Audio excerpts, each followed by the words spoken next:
జై శ్రీరామ్. శ్రీమాత్రే నమః. శ్రీ గురుభ్యో నమః. 2024 సంవత్సరం జూన్ నెల 30వ తారీఖు నుంచి 2024 సంవత్సరం నవంబర్ 15వ తారీఖు వరకు కూడా నవగ్రహాల్లో ఒక గ్రహానికి సంబంధించిన ఒక ప్రత్యేక గ్రహస్థితి చోటు చేసుకోబోతోంది ఖగోళంలో.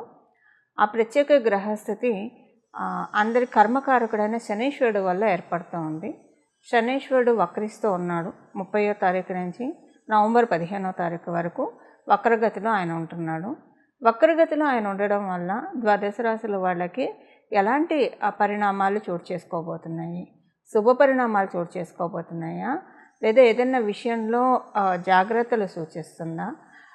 ఇలాంటి తదితర విషయాలన్నీ కూడా ఒక మేజర్ ప్లానెట్స్ని మనం కన్సిడరేషన్లో తీసుకుంటాం. ఇప్పుడు శనీశ్వరుడు కానివ్వండి, గురుదేవుడు కానివ్వండి, రాహుకేతు దేవుళ్ళు కానివ్వండి, వీళ్ళు నలుగురు ఏదన్నా ప్రత్యేక గ్రహస్థితి అంటే ఇప్పుడు శనీశ్వరుడు గురు భగవానుడు వక్రంలోకి వెళ్ళిన రాశులు మారిన రాహు శనికేతులు వీళ్ళిద్దరూ రాశులు మారినా కూడా డెఫినెట్గా అదొక ప్రత్యేక ఇంపాక్ట్ ద్వాదశ రాశుల వాళ్ళకి, ద్వాదశ లగ్నాల వాళ్ళకి కూడా ఉంటుంది. అసలు ఆ ఇంపాక్ట్ ఏ విధంగా ఉండబోతుంది అన్న విషయాన్ని మనం చూద్దాము. ద్వాదశ రాశుల వాళ్ళకి అసలు శనీశ్వరుడు వక్రగతిలో ఉంటూ ఏ విధమైన స్పెషల్ సిగ్నిఫికెన్స్ని సూచిస్తున్నాడు, ఈ విషయాన్ని ముందు మనం ఒక్కసారి చూద్దాము. కుంభరాశిలో ఉండి స్వస్థానగతుడైన శనీశ్వరుడు వక్రగతిలోకి వెళ్తూ ఉన్నాడు. ఈ వక్రగతి ఆయనకి అంటే ఈ 2.5 సంవత్సరాలు, ఆయన ఒక్కొక్క రాశిలో 2.5 సంవత్సరాలు ఉంటారు, ఇది మనందరికీ తెలిసిందే. 2.5 సంవత్సరాల్లో ఆయన ఇవ్వాల్సినవి ఏదన్నా గుడ్ కర్మాస్ కానీ బ్యాడ్ కర్మాస్ కానీ జనరల్గా అయితే జన్మజాతకంలో ఏదైనా గ్రహం వక్రించి ఉంది అంటే పాస్ట్ లైఫ్లో ఏదైనా ఒక పని సగంలో ఆపేసామని కానివ్వండి, ఏదైనా ఒక డిజైర్ అన్ఫుల్ఫిల్డ్ డిజైర్స్ ఏమన్నా ఉన్నా కూడా ఆ గ్రహం వక్రగతిలోకి వెళ్తుంది. ఇది మనకి పరాశర సంహితలో ఉంది. అయితే గోచారంలో మరి వక్రగతిలోకి వెళ్తున్నప్పుడు ఇది వర్తమానం కదా, మరి అంటే భవిష్యత్తు కాలం కదా, వర్తమానం మనకి జరగబోయేది కదా. సో ఇందులో శనీశ్వరుడు వక్రగతిలోకి వెళ్తూ ఏ రకమైన ఇండికేషన్స్ని ద్వాదశ రాశుల వాళ్ళకి ఇస్తున్నారు? ఆయన ఎవరికైనా ఇప్పుడు కొన్ని రాశుల వాళ్ళకి ఆయన ప్రతికూలంగా ఉంటాడు, కొన్ని లగ్నాల వాళ్ళకి ఆయన ప్రతికూలంగా ఉంటాడు. ఆయన సవ్యగతిలో ఉన్నప్పుడు ఆ రాశులు ఆ లగ్నాల వాళ్ళకి ఆయన కొన్ని మహాదశలు జరుగుతున్న వాళ్ళకి కూడా ఆయన కొన్ని ప్రతికూల పరిస్థితులను ఇస్తూ ఉంటాడు. అలా ఇచ్చే పరిస్థితుల్లో ఆయన కొన్ని మంచి చేయడానికి ఆయన వెనక్కి రావడం జరుగుతుంది. ఎవరు ఆ రాశుల వాళ్ళు, ఆ లగ్నాల వాళ్ళు అంటే మేషరాశి వాళ్ళకి, అలాగే వృశ్చిక రాశి వాళ్ళకి. వృశ్చిక రాశుల్లో పుట్టిన, వృశ్చిక లగ్నాల్లో పుట్టిన, ప్రత్యేకించి శనీశ్వరుడు గోచారంలో కొన్నిసార్లు సవ్యగతిలో ఉంటే వాళ్ళకి ఎప్పుడైనా విపరీతమైన ఫలితాలు వస్తాయి. అంటే మళ్ళీ దేన్ని కూడా జడ్జిమెంటల్గా చెప్పకూడదు. మీ జన్మజాతకంలో శనీశ్వరుడు బలం బాగా ఉంటే ఈ పాయింట్ చాలా వరకు నెగేట్ అయిపోతుంది. శనీశ్వరుడు బలం అంటే వృశ్చిక రాశుల్లో వృశ్చిక లగ్నాల్లో పుట్టిన వాళ్ళకి శనీశ్వరుడు బలం ఉంటే పర్వాలేదు, ఆయన సవ్యగతిలో ఉన్న ఇబ్బంది పెట్టడు. ఆయన అపసవ్య మార్గంలో వెళ్తున్నప్పుడు, రెట్రోగ్రేడ్లో ఉన్నప్పుడు ఇంకా మంచి ఫలితాన్ని ఇస్తారు. కుజమహాదశ ఎవరికైనా, ఇప్పుడు మంగళ దశ ఎవరికైనా జరుగుతూ ఉందనుకోండి, వాళ్ళకి కూడా సవ్యదశలో ఉన్నప్పుడు ఆయన సవ్యంగా సంచారం చేస్తున్నప్పుడు ఓకే, ఆయన మీ జన్మజాతకంలో శనీశ్వరుడు బలం ఉంటే ఇబ్బంది పెట్టడు, అలాగని పూర్తిగా మంచి కూడా చేయడు. కానీ వక్రగతిలో వెళ్ళేప్పుడు మీకు ఒకవేళ మంగళ దశ జరుగుతూ ఉందనుకోండి, చాలా మంచి ఫలితాన్ని, శుభ ఫలితాన్ని ఇస్తాడు ఆయన. సో ఇప్పుడు ఇంకొక చిన్న క్యాలిక్యులేషన్ చెప్పాలి ఇక్కడ మీకు. మీరు పుట్టినప్పుడు కనుక మీకు జన్మ శనిలో పుట్టిన, లేదా ఏలినాటి శనిలో పుట్టిన, అష్టమ శనిలో పుట్టిన, అర్ధాష్టమ శనిలో పుట్టినా కూడా ఈ ట్రాన్సిట్ మంచిగా చేస్తున్నాం. అంటే ఆయన ఇప్పుడు అష్టమ శని, అర్ధాష్టమ శని, ఏలినాటి శని మంచి రిజల్ట్స్ ఇస్తుంది. ఆయన వక్రగతిలోకి వెళ్ళినప్పుడు ఇంకా మంచి రిజల్ట్స్ ఇస్తుంది. అదే మీరు వృశ్చిక రాశి లగ్నాల్లో పుట్టి ప్రత్యేకించి వృశ్చిక రాశి వాళ్ళకి ఇప్పుడు అర్ధాష్టమ శని జరుగుతూ ఉంది. ఈ వక్రంలో వెళ్ళండి, ఈ పర్టికులర్ పీరియడ్ మీకు చాలా మంచి జరుగుతుంది. ఏదైనా పనులు పెండింగ్ ఉండి అవ్వకపోతే అవన్నీ జరుగుతాయి. అవన్నీ నేను రాశుల వారీగా చెప్తాను, బట్ జనరల్గా అవుట్లుక్ ఇస్తున్నాను. ఇదొకటి ఉంటుంది. సెకండ్, మీరు అసలు ఎలా తెలుసుకోవాలి మీరు పుట్టింది గోచారం, మీరు పుట్టినప్పుడు అష్టమ శనిలో పుట్టారా, అర్ధాష్టమ శనిలో పుట్టారా, ఏలినాటి శనిలో పుట్టారా? సహజంగా ఒక రఫ్ ఐడియా ఎంత జన్మజాతకం తెలిసినా తెలియకపోయినా ఒక రఫ్ ఐడియా అయితే మీకు ఉంటుంది కదా. మీరు ఏ టైంలో ఏ ఇయర్లో పుట్టారన్న రఫ్ ఐడియా ఉంటుంది కదా. ఒకసారి గూగుల్ చేయండి. మీరు పుట్టినప్పుడు మీ రాశి వాళ్ళకి ఏలినాటి శని జరుగుతున్నా, అష్టమ శని జరుగుతున్నా, అర్ధాష్టమ శని జరుగుతుందా, అది ఒకసారి చూస్తే మీకు అసలు గోచారంలో శనైశ్వరుడు మీకు అష్టమ శని, అర్ధాష్టమ శని, ఏలినాటి శనిలో ఉంటే మీరు పుట్టడం కూడా అలా పుట్టితే కనుక చాలా మంచి ఫలితాన్ని ఇస్తారు. సో కర్మకారకుడైన శనైశ్వరుడు వక్రగతిలోకి వెళ్తూ అందులో లాభస్థానంలో ఉంటూ ఆయన వక్రగతిలోకి వెళ్తున్నాడు. అంటే దశమ స్థానం మకర రాశి వైపు వెళ్తూ ఉన్నాడు. లాభస్థానంలో ఉంటూ కర్మస్థానం వైపు, దశమ స్థానం అంటే కర్మస్థానం వైపు ఆయన వక్రగతిలోకి వెళ్ళడం ఇప్పుడు ఒక్కొక్కళ్ళకి విడివిడిగా మీ రాశి వాళ్ళకి ఎలాంటి ఇంపాక్ట్ చూపించబోతుంది అన్న విషయాన్ని మనం ఒక్కసారి తెలుసుకుందాం. లాభస్థానంలో ఉంటూ వక్రం అంటే ఆయన 10వ స్థానంలోకి వెళ్తున్నారు. అంటే ద్వాదశ రాశుల వాళ్ళకి మీరు చేసే వృత్తి వ్యాపారాల్లో ఏదో ఒక యోగ్యతను, అంటే మీ యోగ్యతను అనుసరించి ఏదో ఒక మంచి మార్పు ఆయన తెచ్చిపెడతారు. ఇప్పుడు అందరూ చాలామంది మనకి కొంత పాపులేషను వర్కింగ్లో ఉంటారు, కొంత పాపులేషను బిజినెస్ చేస్తూ ఉంటారు, కొంత పాపులేషన్ ఫ్రీలాన్స్ వర్క్స్ చేస్తూ ఉంటారు. మీ అందరికీ ఓకే, ఏదో ఒక మీ యోగ్యతను అనుసరించి మీకు తగు ఫలితాలను ఆయన లాభస్థానంలో వక్రిస్తూ మీకు ప్రసాదిస్తాడు. అయితే ఇప్పుడు కొంతమంది గృహిణీలు ఉంటారు, సీనియర్ సిటిజన్స్ ఉంటారు. మరి వీళ్ళ మాట ఏంటి? చక్కగా గృహిణులుగా వాళ్ళ ధర్మాన్ని, వాళ్ళ కర్తవ్యాన్ని వాళ్ళు నిర్వర్తిస్తూ ఉంటారు. అలాగే సీనియర్ సిటిజన్స్ ఉంటారు. మరి వీళ్ళకి ఆయన అపసవ్య మార్గంలో వెళ్తూ ఏం చేస్తారంటే సొసైటీలో మీకు ఒక మంచి పలుకుబడిని, ఉన్నతిని, అందరూ మిమ్మల్ని గుర్తించడము, అందరితోటి మంచి రిలేషన్ ఉండడము, అలాగే మీ ఇంట్లో ఉన్న వాళ్ళకి గోచారంలో మీకు వచ్చింది కాబట్టి మీ ఇంట్లో ఉన్న వాళ్ళకి ఏదైనా ఒక ప్లస్ జరుగుతుంది.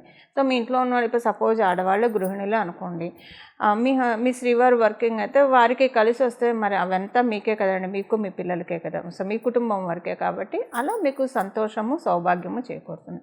అదే సీనియర్ సిటిజన్స్ అనుకోండి, మీ పిల్లలు వృత్తి వ్యాపారాల్లో బాగా రాణించారు అనుకోండి, తల్లిదండ్రులు పిల్లలు బాగా రాణిస్తుంటే అందరికంటే ఎక్కువగా ఆనందించే వాళ్ళలో ఫస్ట్ నిస్సందేహంగా తల్లిదండ్రులే ఉంటారు ఎవరికైనా. సో అది మీకు సంతోషదాయకమే కదా. ఇలా మీకు గృహిణులకే కావచ్చు, సీనియర్ సిటిజన్స్కే కావచ్చు, ఇలా మన ఫలితాలను అప్లికేబిలిటీ చేసుకోవాలి. అలా ఉద్యోగం కోసం కొంతమంది ఎదురు చూస్తూ ఉంటారు. వ్యాపారము స్టార్ట్ చేసి వాళ్ళకి చేసిన బిజినెస్ కలిసి రాక నైరాశ్యంతో ఎదురు చూస్తూ ఉంటారు. వీళ్ళందరికీ కూడా శనైశ్వరుడు ఏదో ఒక మంచి మార్పు తేబోతూ ఉన్నాడు. అవేంటో మీ రాశుల వారిగా ఇప్పుడు తెలుసుకుందాం. మకర రాశి, మీరు మకర రాశిలో పుట్టినా, మకర లగ్నంలో పుట్టినా కూడా ఈ శనైశ్వరుడు వక్రగతిలోకి వెళ్తూ మీకు ఎలాంటి అనుకూలతని ప్రసాదిస్తున్నాడు. మీ రాష్ట్రాధిపతి కాబట్టి డెఫినెట్గా అనుకూల ఫలితాలే ఉంటాయి. మీకు ఏలినాటి శని ఉన్నా కూడా అనుకూల ఫలితాలే ఉంటాయి. అయితే ఏ విషయాల్లో ప్రత్యేకించి అనుకూలతను ప్రసాదిస్తూ ఉన్నాడు? ఇప్పుడు ఏలినాటి శని కాబట్టి కొంచెం అనుకూలంగానే ఉంది మీకు. కాకపోతే ఆయన వక్రగతిలోకి రావడం పూర్తిగా అనుకూలం కాదు. కానీ ఇక్కడ ఒక విషయం ఏంటంటే, ఒక క్యాన్సిలేషన్ పాయింట్, మీకు కనుక మంగళ దశ జరుగుతూ ఉంటే ఈ ట్రాన్సిట్ చాలా బాగుంటుంది. ఇక్కడ ఒక విషయం నేను ప్రత్యేకించి చెప్పాలి. మీకు మంగళ దశ జరుగుతూ ఉంటే మీకు ఏలినాటి శని మొదలుకొని రచ్చ జీవితంలో చూస్తారు. మీరు చాలా ఇబ్బందులు ఫేస్ చేస్తారు. 1 కాదు 2 కాదు. మీకు మంగళ దశ జరుగుతూ ఉంటే ప్రత్యేకించి మంగళ దశ, చంద్ర మహాదశ, ఈ 2 దశలు జరుగుతూ ఉంటే, సూర్య మహాదశ, ఈ 3 మహాదశలు కనుక మీరు దశల్లో ఉన్న, అంతర్దశల్లో ఉన్న చాలా ఇబ్బందులు పడతారు మీరు. అయితే ఇప్పుడు దాని నుంచి ఊరట పడుతారు. అంటే అందరికీ ఈ పాయింట్ వర్తించదు. చంద్ర మహాదశ, మంగళ దశ, సూర్య మహాదశ, ఈ 3 దశ అంతర్దశలు ఎవరైనా ఉంటే కనుక మీకు ఏలినాటి శని మామూలుగా అయితే యోగించేది, అంటే ఇబ్బంది అయితే పెట్టదు, కానీ ఇబ్బంది పెడుతుంది. ఇప్పుడు ఒకవేళ మీరు ఈ దశ విదశల్లో అంతర్దశల్లో ఉంటే కనుక ఇది మీకు చాలా మంచిది. ఈ ట్రాన్సిట్ ఆయన వక్రగతిలోకి వెళ్ళడం అనేది మంచిది. అలా కాకపోయినా మీకు అసలు అవేం తెలియదు అని అనుకుంటే ఇప్పుడు మనం తెలుసుకోబోయే రెమెడీ చేసుకోండి. అసలు మీకు ఎలా ఉంటుంది ఓవరాల్గా మకర రాశిలో పుట్టిన వాళ్ళకి, మకర లగ్నంలో పుట్టిన వాళ్ళకి అన్న విషయం మనం చూస్తే కనుక మొదటగా అసలు అనుకూలతలు, ఏ విషయాల్లో అనుకూలతలు ఉన్నాయో చూద్దాము. అనుకూలతలు వచ్చేసేసి మీకు కుటుంబ పరంగా అనుకూలతలు ఉన్నాయండి. చాలా అనుకూలతలు ఉన్నాయి కుటుంబ పరంగా. అంటే కుటుంబ పరంగా అనుకూలతలు ఏంటి? మీరు ఒక మంచి అద్దింటి కోసం చూస్తుంటే చక్కటి వాస్తుకల శోభిల్ల అద్దిల్లు మీకు దొరుకుతుంది. అంటే మీకు అప్పుడు ఒక్కొక్కసారి కాంప్రమైజే వెళ్ళిపోతారు, ఇష్టం ఉన్నా లేకపోయినా సర్లే టైంకి మారాలి అని చెప్పేసేసి. స్థలం మార్పు కూడా సూచిస్తుంది. బట్ మంచి లక్ష్మీ కటాక్షం ఉన్న ఇంట్లోకే వెళ్తారు. ఏదైనా మీరు ప్రాపర్టీ కొనాలని అనుకుంటే ఆ ప్రాపర్టీ కొనడానికి కూడా అనుకూలతలు మీకు సూచిస్తూ ఉన్నాయి. ఇదొక ఫలితము, ఇదొక ప్లస్ పాజిటివ్ ఫలితము. అలాగే ఇంకొకటి, మీకు ఆరోగ్య సమస్యలు ఉంటే ఆరోగ్య సమస్యల నుంచి నెమ్మదిగా బయటపడటానికి చాలా చక్కగా ఉపకరిస్తూ ఉన్నాడు శనైశ్వరుడు. ఇప్పుడు మీకు పై అధికారులతోటి ఏమన్నా క్లాషెస్ ఇలాంటివి ఉంటే అంటే కొంచెం అధికారులతోటి చిక్కులు మనస్పర్ధలు అయితే కనిపిస్తూ ఉన్నాయి. మీరు ఉద్యోగస్తులు అయితే దాని నుంచి ఇప్పుడు బయటపడతారు. అధికారులు మిమ్మల్ని ట్రూగా అర్థం చేసుకోవడం మొదలు పెడతారు. ఇదొకటి. అలాగే మీరు గవర్నమెంట్ ఉద్యోగం చేస్తూ ఉన్నా కూడా కొంచెం ఇబ్బందులు ఉన్నాయి, వాటి నుంచి బయటపడతారు. ఇదొక అనుకూలాంశము. తండ్రి సమానమైన వాళ్ళకి కూడా ఇప్పుడు మీ వక్రగతిని అనుసరించి చాలా మంచి శుభ సమయంగా గోచరిస్తోంది. మెయిన్ ప్లస్ పాయింట్ ఏంటంటే ఫైనాన్షియల్గా చాలా మంచి బ్లిస్ పీరియడ్ అని చెప్పాలండి. ఫైనాన్షియల్గా భగవంతుడి ఆశీర్వాదాన్ని మీరు అందుకునే శుభ సమయం ఇది. ఫైనాన్షియల్గా చాలా మంచి మార్పులు చోటు చేసుకోబోతున్నాయి మకర రాశిలో పుట్టిన వాళ్ళకి, మకర లగ్నంలో పుట్టిన వాళ్ళకి. ఇవి ఆయన ప్రసాదించే అనుకూల అంశాలు. అయితే ప్రతికూల అంశాలు ఏంటి? ప్రతికూల అంశాలు ఏమైనా ఉన్నాయంటే, ప్రతికూల అంశాలు ఆయన మీ రాశి మీదకే రాబోతున్నాడు, మీ లగ్నం మీదకే రాబోతూ ఉన్నాడు. కాబట్టి మీకు కొన్ని విషయాల్లో జాగ్రత్తగా ఉండాలి. ఆ విషయం ఏంటంటే, ఎక్కువగా సర్వీస్లోకి ఎంగేజ్ అయ్యి ఉంటే మంచిది. మీరు అంటే మానవ సేవే మాధవ సేవ అంటారు. సో అలా సర్వీస్లోకి ఎంగేజ్ అయ్యి ఉంటే మంచిది. ఆయన ద్వితీయ స్థానంలో ఉండి వక్రిస్తూ ఉన్నాడు కాబట్టి మీ మాటని చాలా జాగ్రత్తగా పొదుపుగా వాడుకోవాలి. మీ మాట వల్లే మీకు సమస్యలు వస్తాయి. తర్వాత మిమ్మల్ని కూడా మీరు తిట్టుకునే అవకాశం ఉంది. ఇంతకు పూర్వం జరిగిన విషయాలకు కూడా మీకు సమస్యలు వస్తాయి. మీరు మాట్లాడిన మాటల వల్ల, ఇప్పుడు మాట్లాడే మాటల వల్ల భవిష్యత్తులో ఇంకా ఎక్కువ సమస్యలు వస్తాయి. సో మీ మాట మూలకంగా మీకు ఇబ్బంది రాకుండా కొంచెం చూసుకోండి. మాటను వీలైనంత వరకు పొదుపుగా వాడండి. మీరు కనుక బాగా మంత్రానుష్ఠానం ఇలాంటివి చేయగలిగితే నాలుక మీద ఏదన్నా దైవం యొక్క నామాన్ని మీరు కనుక పలకగలిగితే చాలా మంచిది. అది మీకు ఇష్టదైవం ఏ దైవం అయినా సరే వీలైనంత వరకు భగవంతుడు ఇచ్చిన కాలాన్ని సద్వినియోగం చేసుకుంటూ కాలాన్ని దైవంతో అనుసంధానం, కాలమే దైవ స్వరూపం కదా. సో కాలాన్ని దైవంతో అనుసంధానం చేసుకుంటూ 24 గంటలు మనం ఏ పనిలో ఉన్నా సరే ఆ పని చేస్తూ భగవన్ నామస్మరణ చేస్తూ ఉంటే చాలా బాగుంటుంది. మీకు మాట మూలకంగా ఇబ్బందులన్నా వస్తాయి, లేదా త్రోటికి సంబంధించింది, టంగ్కి సంబంధించిన ఇబ్బందులన్నా వస్తాయి. ప్రత్యేకించి ఆరోగ్య సమస్యలు అయితే సూచించట్లేదు. ద్వితీయ స్థానం వాక్ స్థానం కాబట్టి మాట విషయంలో చాలా జాగ్రత్తగా ఉండాలండి. చాలా పొదుపుగా వాడుకోండి. సో దట్ ఏంటంటే శనైశ్వరుడి బ్లెస్సింగ్స్ మీకు ఇబ్బంది రాకుండా, ఇది ఒక్క పారామీటర్లోనే మీకు ఇబ్బంది ఉంది కాబట్టి ఈ ఇబ్బంది రాకుండా మిమ్మల్ని మీరు పరిరక్షించుకోవడానికి చాలా చక్కటి అవకాశం ఉంటుంది. చూసారు కదండి, మీ రాశి వాళ్ళకి శనైశ్వరుడు వక్రగతిలోకి వెళ్తూ ఎలాంటి ఫలితాన్ని ఇస్తూ ఉన్నారో. అయితే ద్వాదశ రాశుల వాళ్ళకి, ద్వాదశ లగ్నాల వాళ్ళకి శనైశ్వరుడు మీకు యోగించే స్థితిలో ఉన్నా, యోగించే స్థితిలో లేకపోయినా, సపోజ్ మంగళ దశ జరిగే వాళ్ళకి మీకు శనైశ్వరుడు బలం బాగా జన్మజాతకంలో ఉంటే, ఆయన సవ్యగతిలో ఉంటే పెద్దగా ఇబ్బంది పెట్టడు. అపసవ్య మార్గంలో ఉంటే మటుకు మంచి ఫలితాన్ని ఇస్తాడు. అలాగంటే మీకు మంగళ మహాదశ జరుగుతూ ఉన్నా, మంగళ అంతర్దశ జరుగుతూ ఉన్నా ఈ పాయింట్ అప్లికేబిలిటీ ఉంటుంది. లేదా మీ జన్మజాతకంలో శనైశ్వరుడు మరియు మంగళ వీళ్ళిద్దరూ కలిసి కనుక ఉంటే అప్పుడు కూడా సేమ్ సిచ్యువేషన్ ఉంటుంది. ఆయన సవ్యగతిలో కంటే అపసవ్యగతిలో వెళ్ళినప్పుడే మంచి ఫలితాన్ని ఇస్తారు. సో ఇవన్నీ అసలు తెలిసినా తెలియకపోయినా శనైశ్వరుడు అపసవ్యగతి మీకు మంచి ఫలితాన్ని తెచ్చిపెట్టాలంటే అయితే ఇప్పుడు మనం ఏ పరిహారం చేయాలి? నేను మొదట చెప్పినట్లు ఇప్పుడు కొంతమంది నిరుద్యోగులు ఉంటారు, ఉద్యోగం కోసం ప్రయత్నిస్తూ ఉంటారు. అలాగే వ్యాపారంలో అభివృద్ధి సరిగ్గా లేకుండా బాధపడుతూ ఉంటారు. అంటే ఉద్యోగం చేస్తూ వాళ్ళ శ్రమని కూర్చి వాళ్ళ ఎఫర్ట్స్ని పెట్టేవాళ్ళు ఉంటారు. వ్యాపారం చేస్తూ వాళ్ళ ఎఫర్ట్స్ని పెట్టి వాళ్ళు ఉన్నంతలో సంతృప్తిగా ఉన్నవాళ్ళు ఉంటారు. ప్రయత్నాలు సఫలీకృతం కాక ఇబ్బంది పడుతున్న వాళ్ళు ఉంటారు. ఆల్రెడీ మీరు వృత్తి వ్యాపారాల్లో ఉంటే అందులో కలిసి వచ్చే విధంగా శనైశ్వరుడు ఇప్పుడు తోడ్పాటునిస్తాడు ఈ పరిహారం చేసుకుంటే, ఆయన వక్రగతిలో ఉన్నాడు కాబట్టి. అలాగే నిరుద్యోగులకి ఇప్పుడు ఈ పరిహారం బాగా ఉపయోగపడుతుంది ఉద్యోగం తొందరగా రావడానికి. ఆయన అంటే తల్లిదండ్రులకు ముద్దొచ్చినప్పుడే చంకెక్కాలి అన్నట్లు ఇప్పుడు ఆయన ఈ కరుణించే స్టేజ్లో ఉన్నాడు కాబట్టి పరిహారాలు చేసుకోవడం వల్ల, చిన్న పరిహారాలు చేసుకోవడం వల్ల వెంటనే ఆయన స్వతరంగా వరాలను ప్రసాదిస్తాడు. అది నిరుద్యోగులకు ఉద్యోగం రావడానికి బాసట అవుతుంది ఈ పరిహారము. అలాగే ఇప్పుడు వ్యాపారం పెట్టి అస్సలు ముందుకు సాగాక చాలామంది ఇబ్బంది పడుతూ ఉంటారు. ల్యాండ్ సేల్కి పెట్టి ముందుకు సాగాక ఇబ్బంది పడుతూ ఉంటారు. ఏదైనా భూమి కొనాలి, కొంతమంది డబ్బులు కట్టేసి ఉంటారు, కానీ ఆ ప్రాపర్టీ కన్స్ట్రక్షన్ మటుకు పూర్తిగా కాదు, అలా ఇబ్బంది పడేవాళ్ళు ఉంటారు. స్థలం లేదా ఇల్లు కొనుక్కోలేక ఇబ్బంది పడుతూ ఉన్నవాళ్ళు, అంటే ఈ ప్రయత్నాల్లో ఉన్న వాళ్ళ వరకు మాత్రమే, ఈ ప్రయత్నాల్లో ఉన్నవాళ్ళు ఈ పరిహారం చేసుకోవడం వల్ల వాళ్ళకి కూడా అవన్నీ సఫలీకృతం అవుతాయి. ఇప్పుడు మనం పరిహారానికి వెళ్దాము. ఈ పరిహారం ద్వాదశ రాశుల వాళ్ళకి, ద్వాదశ లగ్నాల వాళ్ళకి కలిపి, అందరికీ కలిపి ఒకటే పరిహారం ఉంటుంది. ప్రతిరోజు భాగవతంలోని గజేంద్ర మోక్ష ఘట్టం చదవడం, వినడం, ఇది చేస్తే కనుక మన జీవితంలో ఉన్న కష్టాల నుంచి, దుఃఖాల నుంచి భగవంతుడు, కృష్ణ పరమాత్ముడు మనల్ని గట్టెక్కిస్తాడు.